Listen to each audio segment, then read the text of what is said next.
ونصلی ونسلم علی رسول الکریم اما بعد اعوذ باللہ السمیع العلیم من الشیطان الرجیم بسم اللہ الرحمن الرحیم انما اموالکم و اولادکم فتنہ۔ معزز ناظرین، تمام قسم کی اعلیٰ تعریفات، تحمیدات و تمجیدات مالک کائنات کی ذات گرامی کے لیے لائق و زیبا ہیں کہ جس مالک الملک نے اکیلے یہ ساری کائنات کو پیدا کیا اور وہ اکیلا ہی اس کائنات کا معبود و مسجود علام الغیوب ہے، اسی کی قدرت ہر جگہ موجود ہے۔ لاکھوں کروڑوں درود و سلام ہوں اس ہستی اقدس و مقدس پر کہ جن کا نام نامی اسم گرامی محمد اکرم صلی اللہ علیہ وآلہ وسلم، وہ ذات گرامی جن مالک کائنات نے اس کائنات کے اندر رحمت کائنات بنا کے مبعوث فرمایا۔ معزز ناظرین، آج مختصر سے وقت میں چند گزارشات آپ کی خدمت میں مسئلہ زکوٰۃ و صدقات کے حوالے سے چند گزارشات پیش کریں گے، اور رب ذوالجلال مجھے حق و سچ بات کہنے کی توفیق عطا فرمائے اور مجھے اور آپ کو اس پر عمل کرنے کی بھی توفیق عطا فرمائے۔ زکوٰۃ اسلام کے ارکان میں سے ایک عظیم الشان رکن ہے، اور یہ ایک عبادت ہے، صدقہ و زکوٰۃ، جو مالک کائنات کی رضا کے لیے اہل ایمان کو یہ حکم دیا گیا کہ وہ اللہ کی محبت میں اپنے مال کو دوسرے مستحقین کے لیے، غرباء، مساکین و فقراء کے لیے اپنے مال کو خرچ کرے اللہ رب العالمین کی محبت پر۔ تو جو لوگ رب ذوالجلال سے محبت رکھتے ہیں، اللہ اور اس کے رسول سے سچی محبت کرنے والے لوگ ہوتے ہیں، اور وہ سب کچھ اللہ رب العالمین کے راستے میں، اللہ رب العالمین کے بتائے ہوئے راستے میں خرچ کرنے سے گھبراتے نہیں ہیں، کیونکہ مالک کائنات نے جس بندے کو صدقہ و زکوٰۃ ادا کرنے کا حکم دیا ہے، پہلے مالک کائنات نے اسے اتنا مال و متاع بھی عطا کیا ہے، اتنی دولت و فراوانی بھی عطا کی ہے۔ نبی پاک صلی اللہ علیہ وآلہ وسلم کے بارے میں آتا ہے کہ نبی پاک علیہ السلام بہت زیادہ صدقہ و خیرات کیا کرتے تھے، کہ نبی پاک صلی اللہ علیہ وسلم کو جب آ کر کوئی چیز کہتا تو آپ صلی اللہ علیہ وسلم کبھی لا نہیں کہتے تھے، نہیں، یہ نہیں کہتے تھے۔ اگر آپ کے پاس موجود ہوتا تو عطا فرما دیتے، اگر نہ ہوتا تو خاموش ہو جاتے۔ تو نبی پاک صلی اللہ تعالیٰ علیہ وسلم رمضان المبارک کے اندر کتب حدیث کے اندر موجود ہے کہ نبی پاک علیہ السلام آندھی کی طرح صدقہ و خیرات کرتے، آپ علیہ السلام سخاوت کرتے۔ اللہ کے پیغمبر صلی اللہ علیہ وسلم نے خود بھی صدقات و زکوٰۃ کے اندر، یعنی زکوٰۃ تو نبی علیہ السلام نے اس طرح ادا کی نہیں کہ آپ کے پاس اتنا مال نصاب تک پہنچتا ہی نہیں تھا، بلکہ رب العالمین کے راستے میں فوری طور پہ خرچ کر دیا کرتے تھے۔ اور نبی پاک صلی اللہ علیہ وسلم کا ارشاد گرامی ہے، فرمایا، طبرانی کے اندر یہ حدیث موجود ہے، اللہ کے پیغمبر علیہ السلام نے فرمایا کہ صدقہ اپنے کرنے والوں کے آگے جہنم سے ڈھال بن جائے گا۔ پھر نبی پاک صلی اللہ علیہ وسلم نے فرمایا، جو صدقہ ہے، جو اللہ رب العالمین کے رضا کے لیے کسی غریب و فقیر کو دیا جاتا ہے، اللہ کے رسول علیہ السلام نے فرمایا جو صدقہ ہوتا ہے یہ گناہوں کو مٹا دیتا ہے، اس طرح مٹا دیتا ہے کہ جس طرح پانی آگ کو مٹا دیتا ہے، بجھا دیتا ہے، اس طرح صدقہ بھی گناہوں کو مٹا دیتا ہے۔ اور پھر نبی پاک صلی اللہ علیہ وآلہ وسلم نے فرمایا کہ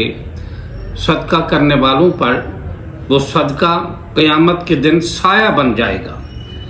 اور نبی کریم صلی اللہ علیہ وآلہ وسلم نے جو تعلیم ارشاد فرمائی ہیں، اہل کائنات کو بتایا، اہل ایمان کو آپ نے ترغیب دلائی کہ اللہ کے راستے میں صدقہ و خیرات کیا کرو۔ اور نبی پاک صلی اللہ تعالیٰ علیہ وآلہ وسلم کے صحابہ کے اندر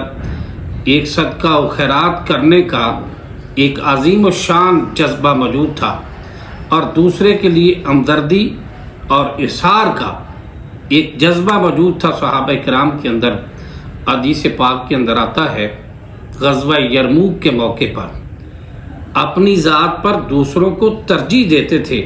نبی پاک علیہ السلام اور آپ علیہ السلام کے جو صحابہ تھے اپنی ذات پر دوسروں کو ترجیح دیتے تھے۔ چنانچہ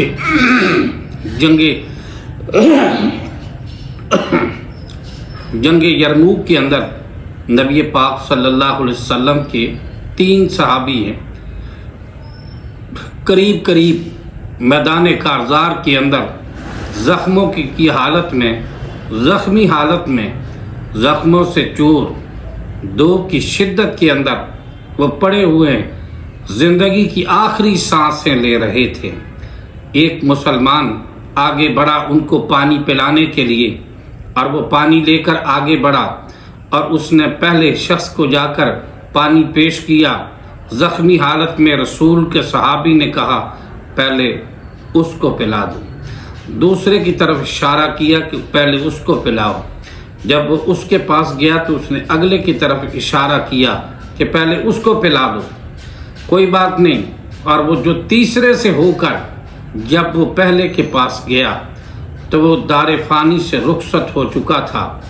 دنیا سے جا چکا تھا، اور دوسرے کے پاس گیا اور دوسرا بھی رب ذوالجلال کے پاس جا چکا تھا، اور تیسرے کے پاس گیا تو تیسرا بھی اس دار فانی سے رخصت ہو چکا تھا۔ یہ تھا اصحاب رسول کا ایک جذبہ، اور دوسرے کے لیے ہمدردی کا جذبہ، دوسرے کے لیے اظہار کا جذبہ، کہ ایک گھونٹ پانی تینوں نہ پی سکے لیکن ہر ایک کی کوشش تھی کہ میں پیوں یا نہ پیوں، دوسرے کو پلا دو۔ اور دوسرے کی حالت پر اور دوسرے کا خیال رکھنا ایک مسلمان کا فریضہ ہے۔ نبی مکرم صلی اللہ علیہ وآلہ وسلم کا ارشاد گرامی ہے، آپ علیہ الصلوۃ والسلام نے فرمایا، طبرانی کے اندر حدیث پاک موجود ہے کہ نبی کریم علیہ السلام نے فرمایا کہ جس شخص کا وہ شخص مجھ پہ ایمان نہیں لایا،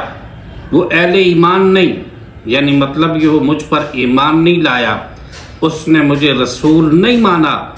کہ جس نے خود پیٹ بھر کر کھایا، پیٹ بھر کر کھا کر سویا، اور اس کا ہمسایہ بھوکا رہا، اور اس شخص کو اس کا علم تھا، تو اللہ کے رسول نے فرمایا وہ بندہ مجھ پر ایمان ہی نہیں لایا۔ بات یہ ہے، ایک اتنی بڑی بات ہے جس کو ہم معمولی سمجھ لیتے ہیں۔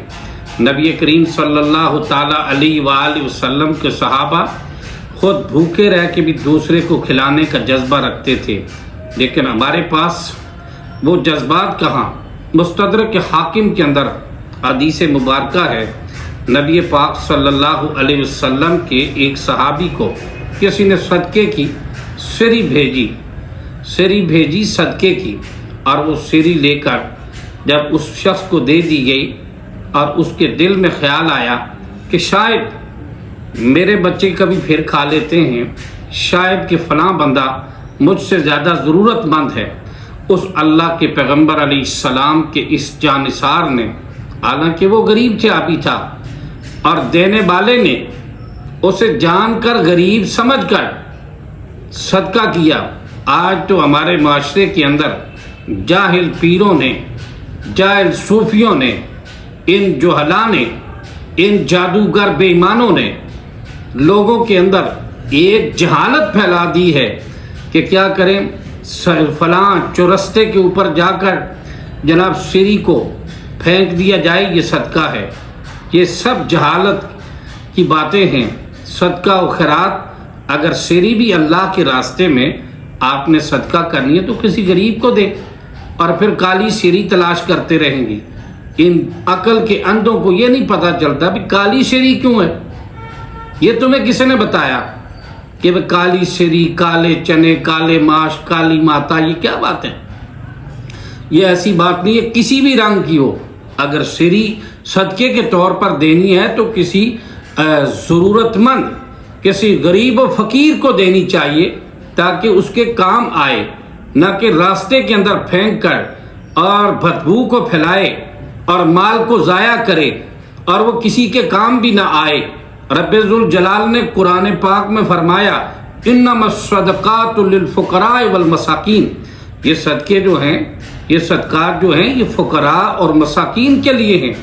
یہ صدقہ و زکوٰۃ اور یہ فقراء اور مساکین کا حق ہے۔ اور ہم نے کوئی چیل گوشت صدقے کو لے کر پھرتا ہے، چیلوں کو کھلاتا پھرتا ہے اور وہ اپنی طرف سے یہ سمجھتا ہے میں نے صدقہ کر دیا، کوئی راستے کے اندر سری پھینکتا ہے، کسی جاہل صوفی کے کہنے پر وہ ضائع ہو جاتی ہے اور ایکسیڈنٹ ہونے کا خطرہ بھی ہوتا ہے جو راستے میں پڑی ہوئی چیز کو۔ یہ تعلیم نہ اللہ کے قرآن نے دی ہے، نہ تاجدار مدینہ کی سنت و فرمان میں یہ تعلیم ہے۔ یہ عام لوگوں نے یہ باتیں کہاں سے لی ہیں؟ کوئی پتہ نہیں یہ دین کہاں سے لیا گیا۔ چیلوں کو صدقہ کھلانے میں لگے ہوئے کہ صدقہ ہے جی چیلوں کو، چیل گوشت صدقہ کر رہا ہے۔ اللہ کے بندو، اگر صدقہ کرنا تو اہل ایمان کے اوپر کر، فقراء اور مساکین پر کر، ضرورت مندوں پر کر، جہاں تجھے صدقہ کرنے کی تعلیم دی گئی ہے۔ اور نبی کا پاک صلی اللہ تعالی علیہ وآلہ وسلم کے صحابی، میں بتا یہ رہا تھا مستدرک حاکم کی یہ روایت کہ ایک صحابی کو جب سری دی تو اس نے سوچا کہ یار میں دوسرے کو دوں، شاید وہ مجھ سے زیادہ ضرورت مند ہو، اور دوسرے گھر میں سری چلی گئی، دوسرے نے تیسرے گھر میں بھیج دی، حتیٰ کہ حدیث پاک کے اندر آتا ہے کہ 7 گھروں سے ہو کر وہ سری پہلے اسی گھر آئی جو ضرورت مند اور مستحق تھا، جس گھر سے چلی تھی پھر اسی گھر میں آئی۔ اصل بات یہ تھی کہ نبی پاک علیہ السلام نے جو ایک بہترین ریاست اور ایک خوبصورت معاشرہ، اہل ایمان کی محبت والا، اہل ایمان والا، یہ جو معاشرہ انسانیت کی تکمیل والا جو معاشرہ نبی پاک علیہ السلام نے تشکیل دیا تھا، اس کے خد و خال یہ تھے کہ لوگ اتنا خیال کرتے تھے، دوسرے بندے کو سمجھتے تھے کہ مجھ سے زیادہ دوسرا ضرورت مند ہے، اپنی ذات پر دوسروں کو ترجیح دیتے تھے۔ آج کل کے زمانے کے اندر ہم سوچتے ہیں جانوروں کی طرح۔ اگر کسی شادی کے اوپر چلے جائیں نا، وہاں جا کر دیکھیں منظر، تو کھانے کے اوپر ایسے جھپٹیں گے کہ پوری زندگی شاید کبھی کھانا دیکھا ہی نہیں۔ کوئی اگر کوئی چیز بانٹنے والا ہو، بانٹتا ہو، ہم چھین کر کہتے ہیں سارا مجھے دے دو، کسی دوسرے کے ہاتھ نہ لگے، ساری چیز میں سمیٹ لوں، کسی دوسرے تک نہ پہنچے۔ یہ تو وہ خصلت ہے جو جانوروں کے اندر پائی جاتی ہے کہ جانوروں کے آگے اگر چارہ ڈالا جائے، سب کی کوشش ہوتی ہے میں زیادہ کھا لوں، اس کو دوسرے سے کوئی سروکار نہیں ہوتا۔ کوئی دوسرا کھائے اسے اچھا نہیں لگتا۔ اگر گوشت کتوں کے آگے ڈالا جائے تو جناب اسے اپنی ذات کی ہوتی ہے، اپنی ذات کے لیے تو جانور بھی کوشش کر کے کہتے ہیں ہم زیادہ کھا لیں۔ اگر امتیاز پیدا کرنے والی چیز ہے کہ دوسرے کے لیے اظہار ہمدردی کا جذبہ جو ہے وہ اہل ایمان کے اندر، انسان کے اندر ہونا چاہیے۔ تو نبی پاک حضرت محمد مصطفیٰ صلی اللہ علیہ وسلم کے صحابہ نے ایسی مثالیں قائم کی ہیں اور دنیا کو بتا دیا کہ اہل ایمان نبی پاک علیہ السلام کے صحابہ صدقہ و خیرات، احسار، ہمدردی اور بھائی چارے کا پاس رکھنے والے تھے، جبکہ وہ چیزیں ہمارے اندر نظر نہیں آتی، مفقود ہیں۔ نبی پاک علیہ السلام بڑا عظیم الشان واقعہ حدیث پاک میں آتا ہے کہ نبی پاک علیہ السلام کی خدمت کے اندر ایک بندہ آیا، اس نے آ کے اللہ کے رسول علیہ السلام کے سامنے عرض کیا اللہ کے محبوب بھوکا ہوں، مجھے کچھ کھانا کھلا دیجئے۔ نبی پاک علیہ السلام نے اپنی ازواج مطہرات کے پاس اپنے سب گھروں میں بندے کو بھیجا، کہا جاؤ کچھ کھانا، ایک مہمان کے لیے کھانا لے کے آؤ، اسے کھانا کھلایا جائے۔ سب گھروں سے یہی جواب ملا۔ اللہ کے پیغمبر علیہ السلام کو گھروں سے آرڈر یہی آیا، اللہ کے نبی گھر میں کچھ نہیں، آج ہمارے پاس کھانے کے لیے کچھ نہیں۔ نبی پاک علیہ السلام نے صحابہ کرام کو کہا کہ صحابیوں تم میں سے کوئی ہے اس مہمان کو آج رات کے لیے اپنے گھر مہمان بنائے، اس کو کھانا کھلائے؟ تو نبی پاک صلی اللہ تعالیٰ علیہ وآلہ وسلم نے جب کہا، ایک صحابی حضرت ابو طلحہ رضی اللہ تعالیٰ عنہ نے کہا اللہ کے نبی اس کو میں لے جاؤں گا، آج یہ میرا مہمان بن جائے۔ اور ابو طلحہ رضی اللہ تعالیٰ عنہ جب اس بندے کو لے کر چلے گئے اور بندے کو لے کر جب گھر پہنچے تو اپنی زوجہ سے کہا کہ یہ رسول اللہ صلی اللہ علیہ وسلم کا مہمان ہے، اس کو کھانا کھلانا ہے۔ تو آگے سے زوجہ نے کہا کہ اور تو کچھ نہیں ہے گھر میں، چند ٹکڑے بچوں کے لیے رکھے ہوئے ہیں، چند ٹکڑے ہیں پڑے ہوئے ہیں۔ تو شوہر نے بیوی کو حکم دیا کہ چلو کوئی بات نہیں، چند ٹکڑے جو ہیں اس مہمان کو کھلا دینا، اس ضرورت مند کو کھلا دینا، کوئی بات نہیں، اور یہ ہے کہ ہم نہیں کھائیں گے، اور جب میں مہمان کے پاس بچوں کو ویسے بہلا کے سلا دینا، اور جب کھانا کھانے کا ٹائم آئے گا تو میں ساتھ بیٹھوں گا تو میں نہیں کھاؤں گا۔ آپ نے چراغ ٹھیک کرنے کے بہانے چراغ کو بجھا دینا، جس طرح کہ میں نہیں کھاؤں گا ویسے بیٹھا رہوں گا اور مہمان کھا لے گا، اس طرح جو ہے وہ مہمان کھانا کھا لے گا۔ اور اللہ اکبر، نتیجہ کیا ہوا؟ ساری فیملی بھوکی سو گئی اور مہمان کو کھانا کھلا دیا، ضرورت مند کی، بھوکے انسان کی ضرورت کو پورا کر دیا رب العالمین کی رضا کے لیے، مالک کائنات کو راضی کرنے کے لیے۔ نتیجہ کیا ہوا؟ جب صبح جاتے ہیں تو کائنات کے امام نے مسکراتے ہوئے کہا ابو طلحہ کہ تیرے سے پہلے رب العالمین نے جبریل کو بھیج دیا، ایسا مسکرائے۔ تو محبوب کبریا علیہ السلام نے فرمایا ابو طلحہ جو تو نے کام کیا ہے نا، اس پر تو عرش والا بھی مسکرایا ہے، رب ذوالجلال بھی مسکرایا ہے کہ سارا گھر بھوکا سو گیا، پوری فیملی بھوکی سو گئی، دوسرے کو کھلانے کے لیے رب العالمین کی محبت میں، اللہ اور اس کے رسول کی محبت میں اتنے بڑے جذبے کا اظہار کیا۔ تو رب العالمین نے قرآن پاک کے اندر سورہ حشر کے اندر یہ آیت مبارکہ کا ذکر کیا، وَيُؤْثِرُونَ عَلَىٰ أَنفُسِهِمْ وَلَوْ كَانَ بِهِمْ خَصَاصَةٌ۔ اللہ فرماتے ہیں کہ ایسے لوگ بھی ہیں خود ضرورت مند ہونے کے باوجود بھی اپنی ذات پر دوسروں کو ترجیح دیتے ہیں۔ اللہ نے ان کی صفت کو بیان کیا اہل ایمان کی، اور یہ نبی پاک صلی اللہ تعالی علیہ وسلم کے صحابہ کا جذبہ تھا، اور وہ آگے بڑھنے کی کوشش کرتے رہتے۔ نبی پاک صلی اللہ علیہ وسلم نے غزوہ تبوک کے موقع پر بڑی ضرورت پڑی مسلمانوں کو، نبی پاک صلی اللہ تعالی علیہ وآلہ وسلم نے چندے کا اعلان کیا، لوگوں کو بتایا، تو کائنات کے امام علیہ السلام کے صحابہ جس کے پاس جو کچھ تھا وہ لے کے آیا۔ حضرت فاروق اعظم کہتے ہیں اس دن میرے پاس بڑا مال و متاع تھا، میں نے کہا آج زیادہ مال خرچ کروں گا، ابو بکر صدیق پہ فضیلت لے جاؤں گا، آگے بڑھ جاؤں گا، نمبر آگے ہو جائے گا۔ تو حضرت ابو بکر بھی اپنے گھر سے سامان لے کے آئے، حضرت فاروق اعظم گھر کا آدھا سامان لے کر تاجدار مدینہ کی خدمت اقدس میں آئے، اور آدھا سامان گھر والوں کے لیے چھوڑا اور آدھا تاجدار مدینہ کی خدمت میں لے آئے۔ کائنات کے امام نے پوچھا عمر کیا یہاں لائے ہو؟ فرمایا اللہ کے نبی جو کچھ تھا نا آدھا گھر والوں کے لیے چھوڑ آیا ہوں، آدھا آپ کی خدمت میں لے آیا ہوں۔ نبی پاک علیہ السلام نے دیکھا بڑا مال و متاع بھی تھا، لیکن جب حضرت ابو بکر صدیق تاجدار مدینہ کی خدمت میں پیش ہوئے تو گھر کا سارا سامان لے کے آئے۔ کائنات کے امام علیہ السلام نے پوچھا ابو بکر یہاں کیا لائے ہو اور گھر والوں کے لیے کیا چھوڑ آئے ہو؟ حضرت صدیق اکبر نے کہا، فرمایا جو کچھ تھا یہاں لے آیا ہوں، گھر والوں کے لیے اللہ اور اس کے رسول کی محبت چھوڑ آیا ہوں، اللہ اور اس کا رسول چھوڑ آیا ہوں گھر والوں کے لیے۔ تو بات یہ تھی، یہ تھا صدقات و خیرات کے اندر آگے بڑھ کر دوسروں کے لیے جذبہ پیش کرنا، اظہار و ہمدردی، مسلمانوں کی خیر خواہی کرنا۔ نبی پاک صلی اللہ علیہ وآلہ وسلم نے اس چیز میں یہ بھی بات ارشاد فرمائی،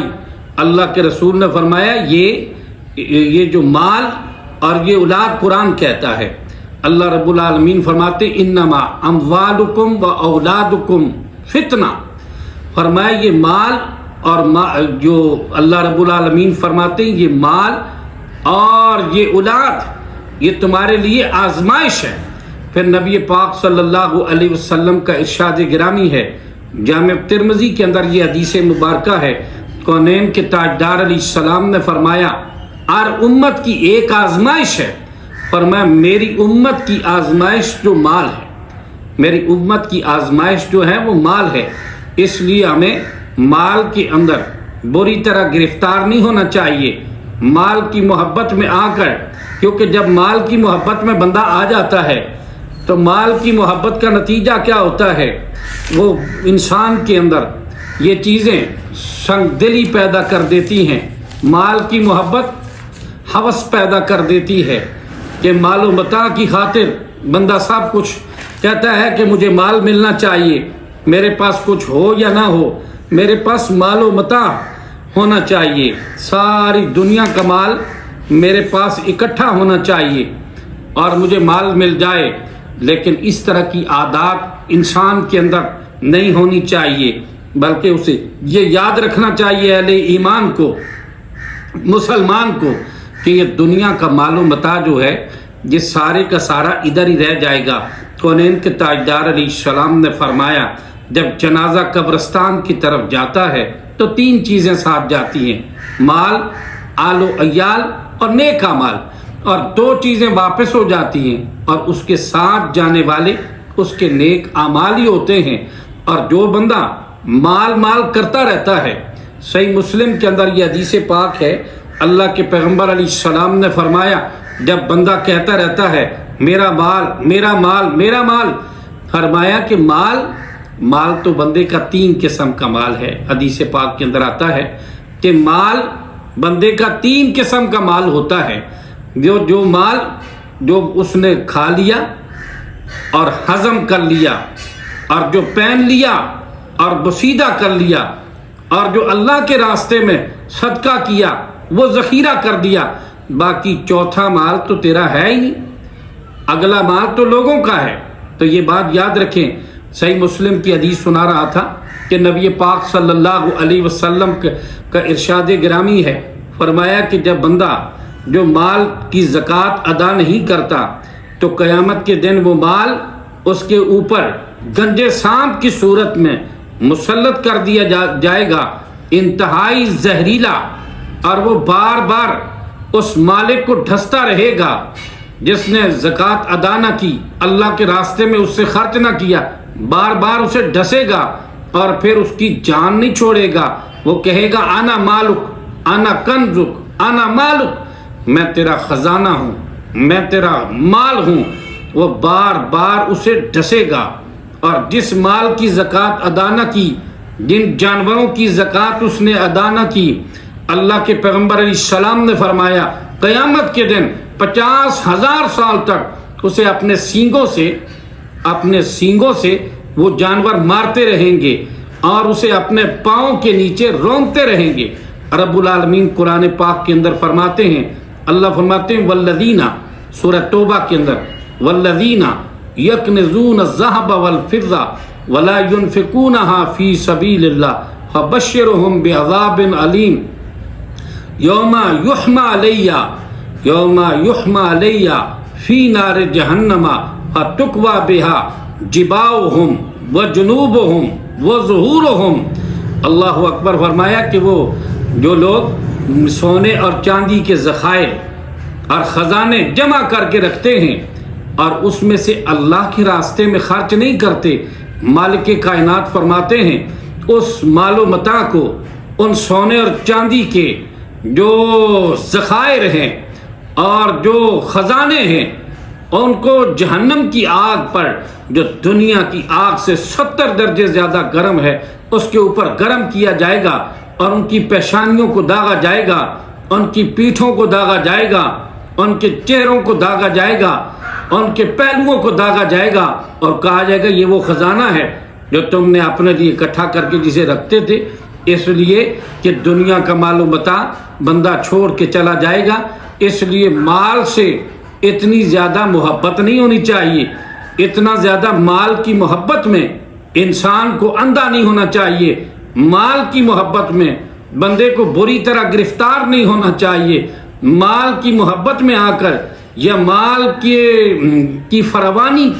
دیکھ کر غرور و تکبر میں آ کر اپنی آخرت اور عاقبت کو نہ بھول جایا کر۔ یہ مال و متاع دنیا کا عارضی اور ناپائیدار ہے، اور اس نے ادھر ہی رہ جانا ہے، کفن کی جیب نہیں ہوتی۔ اللہ رب العالمین سے دعا کرتے رہا کریں، اللہ رب العالمین ہمیں صدقات تو خیرات کرنے کی توفیق عطا فرمائے، جیسا جذبہ تاجدار مدینہ کے جانثاروں میں تھا۔ اللہ تعالیٰ اہل ایمان کو بھی ایسے ہی صدقات و خیرات کرنے کی توفیق عطا فرمائے۔ وآخر دعوانا ان الحمد للہ رب العالمین۔